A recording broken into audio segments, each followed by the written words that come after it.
স্বাগত দেশ সংবাদে আপনাদের সঙ্গে আছি আমি মিতা মৌসুমী। চলছে বিস্তারিত সংবাদে। দেশের সম্মান নষ্ট করতে এখনও ফোন করে লন্ডনে বসে বিশ্বব্যাপী প্রবাসীদের উস্কে দেওয়া হচ্ছে বলে অভিযোগ করেছেন প্রধানমন্ত্রী শেখ হাসিনা। সকালে ক্ষতিগ্রস্ত বিটিভি ভবন পরিদর্শন শেষে তিনি অভিযোগ করেন। তার বক্তব্য বিকৃতভাবে উপস্থাপন করে আন্দোলন ভিন্ন খাতে নেওয়া হয়েছে বলেও জানান প্রধানমন্ত্রী। এ সময় দুষ্কৃতিকারীদের খুঁজে বের করে সাজা নিশ্চিত করতে জনগণের সহযোগিতা চান প্রধানমন্ত্রী শেখ হাসিনা। মোহাম্মদ শাহজাহানের ক্যামেরায় বিস্তারিত লাবণ্য ভূঁইয়ার রিপোর্টে। গেল 18 জুলাই বাংলাদেশে যেন এক তাণ্ডবের ভূমিতে পরিণত হয়। একের পর এক রাষ্ট্রীয় ভবনে হামলা চালানো হয়। দুর্বৃত্তদের দেয়া আগুন আর সন্ত্রাসের হাত থেকে রেহাই পায়নি রাষ্ট্রীয় টেলিভিশন বিটিভি। বিটিভি কেন্দ্রে আগুন দিয়ে ক্যামেরাসহ পুড়িয়ে দেওয়া হয় গুরুত্বপূর্ণ বহুমূল্যবান জিনিস। লুটপাট করা হয় অনেক যন্ত্রপাতি, পুরানো হয় 17টি গাড়ি, ভাঙচুর করা হয় 9টি গাড়ি। 2টি সম্প্রচার ভ্যান পুড়িয়ে দেয় দুর্বৃত্তরা। এছাড়াও আগুন দেওয়া হয় বিল্ডিংয়ের প্রতিটি ফ্লোরে। এটা কারোর পক্ষে সহ্য করে না। প্রধানমন্ত্রী শেখ হাসিনা বেশ অনেকটা সময় বিটিভির ধ্বংস স্তূপ পরিদর্শন শেষে কথা বলতে যেয়ে অনেকটা থমকে যান। বলেন, যা কিছু অর্জন তা এদেশের মানুষের জন্যই। এই সম্পদ যারা আজ নষ্ট করলো সেই বিচার এদেশের জনগণের কাছে তুলে দেন তিনি। যারা এদেশের মানুষের রুজির উপরে হাত দিয়েছে, রুজির পথ বন্ধ করে দিয়েছে, তাদের বিচার জনগণকেই করতে হবে। কারণ এদেশের জনগণই একমাত্র শক্তি। বিভ্রান্ত ছড়ায় কাউকে যেন কোনো রকম মিথ্যা অপপ্রচার চালিয়ে কাউকে যেন বিভ্রান্ত করতে না পারে। আসল সত্যটা জানুন। যারা এসবের সাথে জড়িত সারা বাংলাদেশের আনাচে গানাচে যে যেখানে আছে তাদের খুঁজে বের করুন এবং তাদের শাস্তির ব্যবস্থা করার জন্য সহযোগিতা করুন। আমি দেশবাসীর কাছে সেই আহ্বান জানাই। তারেক জিয়ার প্রতি ইঙ্গিত করে সরকার প্রধান বলেন, দেশের সম্মান নষ্ট করতে এখনো সক্রিয় রয়েছে সরকার বিরোধীরা। আরও দুঃখের বিষয় হলো, লন্ডন থেকে নির্দেশ দেয় যেখানে যেখানে বাঙালি আছে সেখানে সেখানে আন্দোলন করতে হবে। আর এই আন্দোলন করতে যে তাদের অবস্থাটা কি, লন্ডনে আমাদের আওয়ামী লীগের উপর হামলা করলো, সেখানে পুলিশ এসে ওই বিএনপির 3 নেতাকে গ্রেপ্তার করেছে। হ্যাঁ, আমাকে গালি দিচ্ছে, দেশের বিরুদ্ধে তারা স্লোগান মিছিল। ওই দেশে আইন আছে, কেউ মিছিল করতে পারে না, কিন্তু তাদেরকে উস্কে দেওয়া হয়েছিল লন্ডন থেকেই যে মিছিল করতে হবে। তার মিছিল করতে যে শুধু নিজেদের চাকরি বাকরি রুজি রোজগারের পথ যে হারালো তা না, আজকে যে বাঙালিরা ওখানে কাজ করে খায় তাদের মুখটা কোথায় থাকে। প্রধানমন্ত্রী বলেন, কোটা ইস্যুতে মুক্তিযোদ্ধার সন্তান নিয়ে যে বক্তব্য দিয়েছি তা বিকৃত করা হয়েছে। সারা বাংলাদেশটাকে একটা নরক বানানোর চেষ্টা। আমরা বাধ্য হলাম কারফিউ দিতে, বাধ্য হয়েছি সেনাবাহিনী রাখতে, কারণ মানুষের জানমাল রক্ষা করা এটা আমাদের কর্তব্য। আজকে মানুষের মাঝে স্বস্তি ফিরে এসেছে, কিন্তু এখন আবার কি, সেই মেট্রো রেল স্টেশন পুড়িয়ে দিয়েছে। যারা আজকে অল্প সময়ের মধ্যে এক জায়গা থেকে আরেক জায়গায় যেতে পারতো, আজকে সেটা বন্ধ। এর আগে বৃহস্পতিবার প্রধানমন্ত্রী রাজধানীর মিরপুর 10 নম্বরে ক্ষতিগ্রস্ত মেট্রো রেল স্টেশন পরিদর্শন করেন। রাষ্ট্রীয় প্রতিষ্ঠান বাংলাদেশ বিটিভি এখন ধ্বংসস্তূপে পরিণত। কোটা আন্দোলনের নামে কতিপয় দুর্বৃত্ত একের পর এক হামলা চালিয়ে নষ্ট করেছে বহুদিনের পুরনো ঐতিহ্যবাহী দলিল, তথ্য, ছবি। বাংলাদেশের 53 বছরে এমন দুঃস্বপ্ন এ জাতি কখনো দেখেনি, আর ভবিষ্যতেও এদেশের মানুষ কোনোভাবেই এমন দুর্বৃত্তায়ন আর দেখতে চায় না। এদেশের মানুষ উন্নয়ন আর অগ্রযাত্রায় এগিয়ে যেতে চায় দুর্দান্ত গতিতে। সকলে মিলেই বাংলাদেশ এটাই যেন সত্যি হয়। লাবণ্য ভূঁইয়া, এশিয়ান টেলিভিশন, ঢাকা। আজ এবং আগামীকাল কারফিউ থাকবে, তবে দুদিন সকাল 8টা থেকে বিকেল 5টা পর্যন্ত ঢাকা, নরসিংদী, নারায়ণগঞ্জ এবং গাজীপুরে কারফিউ শিথিল থাকবে বলে জানিয়েছেন স্বরাষ্ট্রমন্ত্রী আসাদুজ্জামান খান। গতরাতে ধানমন্ডিতে নিজ বাসভবনে বিভিন্ন আইনশৃঙ্খলা বাহিনীর ঊর্ধ্বতন কর্মকর্তাদের সাথে সমন্বয় সভা শেষে এ তথ্য জানান তিনি। স্বরাষ্ট্রমন্ত্রী বলেন, চলমান কারফিউ সম্পূর্ণ তুলে নেওয়ার বিষয়ে সরকার আপাতত ভাবছে না। পরবর্তীতে পরিস্থিতি বুঝে এ বিষয়ে সিদ্ধান্ত নেওয়া হবে বলেও জানান তিনি। স্বরাষ্ট্রমন্ত্রী আরও বলেন, নাশকতা সৃষ্টিতে যারা সহায়তা করেছে এবং অর্থ যোগান দিয়েছে তাদের বিরুদ্ধে সরকারের অভিযান অব্যাহত থাকবে। তিনি বলেন, সারা দেশে চিরুনি অভিযান চলছে, যতদিন পর্যন্ত সব আসামি ধরা না পড়বে ততদিন পর্যন্ত অভিযান চলবে। নরসিংদী জেলা কারাগার থেকে পালিয়ে যাওয়া শতাধিক বন্দী আত্মসমর্পণ করেছেন, তবে এখনও ধরাছোঁয়ার বাইরে চিহ্নিত 7 জঙ্গি সহ অনেকে। গত শুক্রবার নরসিংদী জেলা কারাগারে ভয়ানক দুর্বৃত্তদের হামলা যেন এখনও স্পষ্ট ভেসে বেড়াচ্ছে। ধ্বংসস্তূপে পরিণত হয়েছে কারাগারটি। সেদিন লুট করা হয় অস্ত্র, গুলিসহ সরকারের বিভিন্ন মূল্যবান সম্পত্তি। গাফিলতির অভিযোগে নরসিংদী জেলা কারাগারে জেল সুপার এবং জেলারকে সাময়িক বরখাস্ত করা হয়েছে। প্রতিদিনই কেউ না কেউ পুলিশ প্রশাসনের সাথে যোগাযোগ করে স্বেচ্ছায় আত্মসমর্পণ করছেন।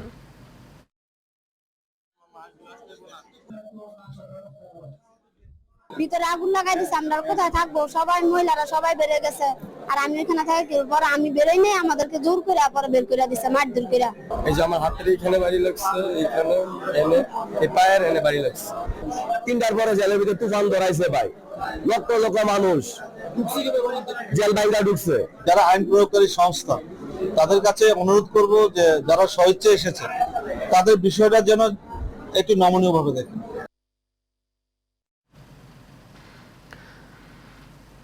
নরসিংদী জেলা কারাগার থেকে পালিয়ে যাওয়া আনসারুল্লাহ বাংলা টিমের সদস্য জুয়েল ভুইয়া নামে এক জঙ্গিকে গ্রেপ্তার করেছে পুলিশ। এ সময় উদ্ধার করা হয়েছে 48টি আগ্নেয়াস্ত্র। দুপুরে জেলা পুলিশ সুপার কার্যালয়ে এক প্রেস ব্রিফিংয়ে তথ্য নিশ্চিত করেছেন পুলিশ সুপার মোস্তাফিজুর রহমান। তিনি বলেন, গত 19শে জুলাই কোটা আন্দোলনকারীদের ছদ্মবেশে কিছু দুষ্কৃতিকারী এবং নাশকতাকারীরা পরিকল্পিতভাবে নরসিংদী জেলা কারাগারে হামলা চালায়, লুটপাট এবং ভাঙচুর করে অগ্নিসংযোগ ঘটায়। পরবর্তীতে জেল ভেঙে 826 জন কারাবন্দীকে মুক্ত করে দেয়। ইতোমধ্যে 4 জন জঙ্গিকে গ্রেপ্তার করা হয়েছে। এর মধ্যে এক জঙ্গি জুয়েলকে নরসিংদী জেলা পুলিশ বিশেষ অভিযান চালিয়ে গ্রেপ্তার করে। তার কাছ থেকে 48টি আগ্নেয়াস্ত্র, 1091 রাউন্ড গুলি, বিপুল পরিমাণ গুলির খোসা, ম্যাগজিন এবং হাতকড়া উদ্ধার করা হয়েছে।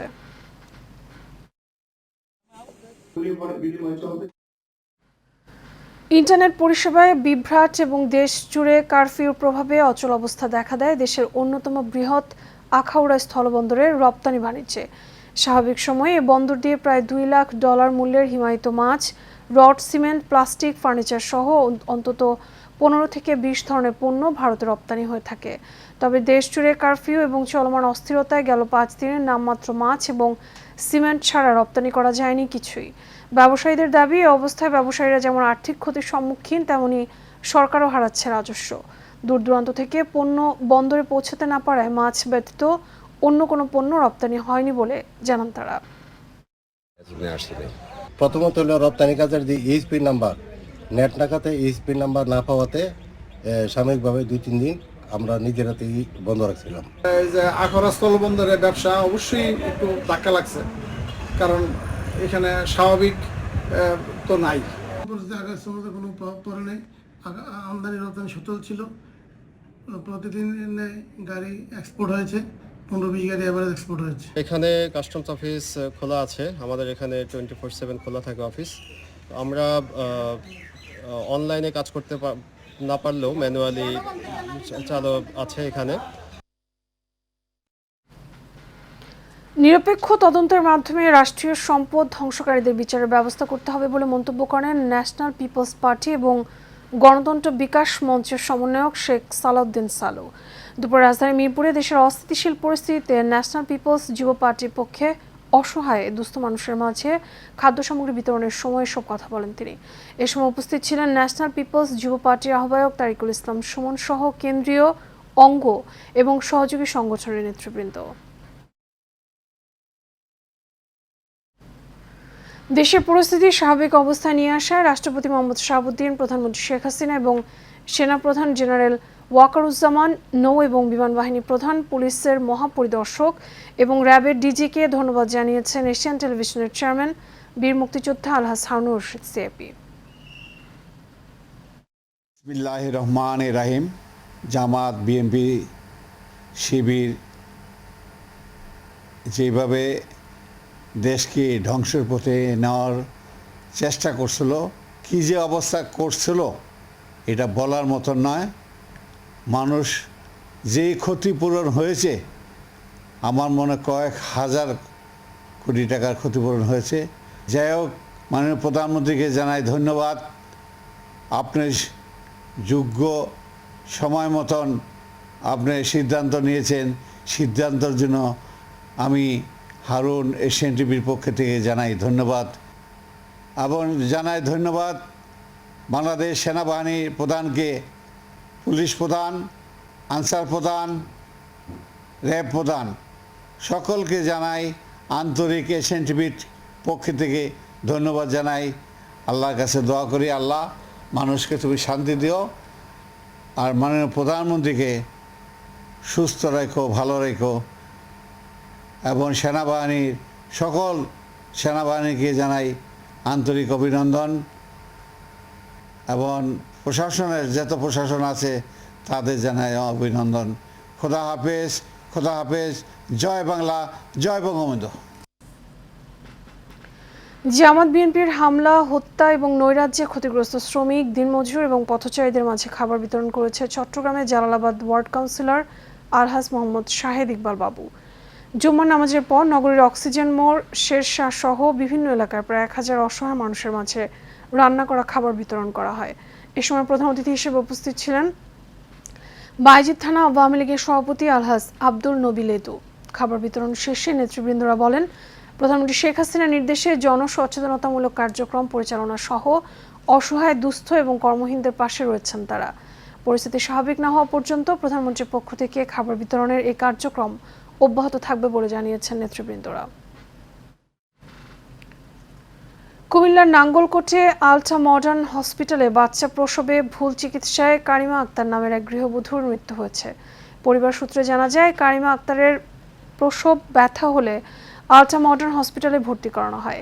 সেখানে কর্মরত গাইনি সার্জারি অভিজ্ঞ ডাক্তার আইরিন ইয়াসমিন তার সিজার করেন। নিহতের স্বামী অভিযোগ করে বলেন, আলট্রা মডার্ন হসপিটালের ডাক্তারের অবহেলায় আর ভুল চিকিৎসায় তার স্ত্রী মারা যান। ভুল চিকিৎসায় স্ত্রীর মৃত্যুতে তিনি ডাক্তারের সুষ্ঠু বিচার এবং শাস্তির দাবি করেন। খেটে খাওয়া অসহায় গরিব দুঃখী মানুষের মাঝে নিত্য প্রয়োজনীয় খাদ্য সামগ্রী বিতরণ করেছেন চট্টগ্রাম মহানগর যুব মহিলা লীগের আহ্বায়ক অধ্যাপক সায়রা বানু রোশনি। চট্টগ্রামের লালখান বাজার থেকে শুরু করে পাহাড়তলী এলাকায় খাদ্য সামগ্রী বিতরণের কার্যক্রম অব্যাহত রাখেন চট্টগ্রাম মহানগর যুব মহিলা লীগের নেতৃবৃন্দরা। এ সময় আর উপস্থিত ছিলেন মহানগর যুব মহিলা লীগের আবিদা সুলতানা আখি, ইমরাতুন্নেসা এমি সহ আরও অনেকে।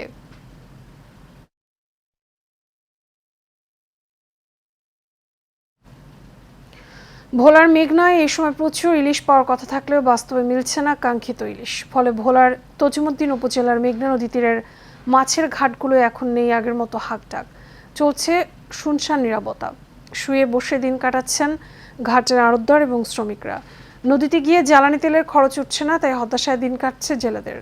তজিমুদ্দিন উপজেলা মৎস্য কর্মকর্তা জানান, এই সিজনে ঝড় বৃষ্টি না হয় এবং ডুবন্ত চরের পরিমাণ বেশি হওয়ায় স্রোতের পরিমাণ কমে গিয়েছে, তাই ইলিশের দেখা মিলছে না। তবে ভারী বৃষ্টিপাত এবং নদীর প্রাণীর স্রোত বাড়লে সাগর এবং নদীর মোহনায় ছুটে আসবে ঝাঁকে ঝাঁকে ইলিশ।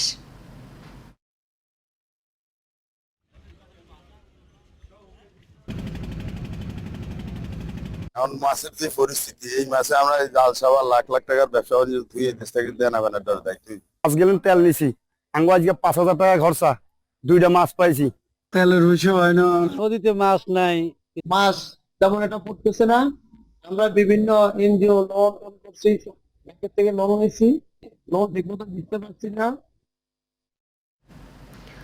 বগুড়ার ধুনট উপজেলা ঈশ্বরঘাট ইসলামপুর থেকে হেউডনগর কোদালপাড়া পর্যন্ত প্রায় 2 কিলোমিটার পাকা সড়ক দীর্ঘদিন সংস্কার না করায় চলাচলে অনুপযোগী হয়ে পড়েছে। স্থানীয় সরকার প্রকৌশল অধিদপ্তরের অর্থায়নে প্রায় 11 বছর আগে সড়কটি পাকা করা হয়। নির্মাণের পর আর সড়কে সংস্কার কাজ না হয় চলাচলের একেবারে অনুপযোগী হয়ে পড়েছে। রাস্তা জুড়ে সৃষ্টি হয়েছে ছোট বড় গর্ত, একই সঙ্গে বিভিন্ন স্থানে ইট উঠে বের হয়েছে মাটি, ফলে প্রায় ঘটছে ছোট বড় দুর্ঘটনা। এই সড়কটি দিয়ে 5 গ্রামের কয়েক হাজার মানুষ এবং 6টি শিক্ষা প্রতিষ্ঠানের শিক্ষার্থীরা প্রতিনিয়তই যাতায়াত করে, তাই স্থানীয়দের ভোগান্তি কমাতে দ্রুত সড়ক সংস্কারের দাবি তাদের। যদিও কর্তৃপক্ষ বলছে সড়ক সংস্কারে দ্রুতই উদ্যোগ নেওয়া হবে। গাড়ির অ্যাক্সিডেন্ট হয়ে কয়েকজন পাও ভাঙছে।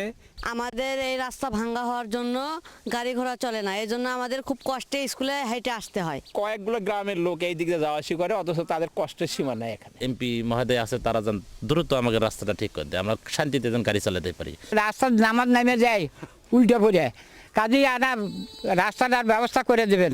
চলাচল অনুপযুক্ত বা রাস্তা কার্পেটিং ক্ষতিগ্রস্ত হয়েছে, সে সকল রাস্তারও এস্টিমেট আমরা করছি। এশিয়ান দেশ সংবাদ এই পর্যন্তই। আমাদের পরবর্তী সংবাদ দেখার আমন্ত্রণ রইল। এতক্ষণ সাথে থাকার জন্য ধন্যবাদ সবাইকে।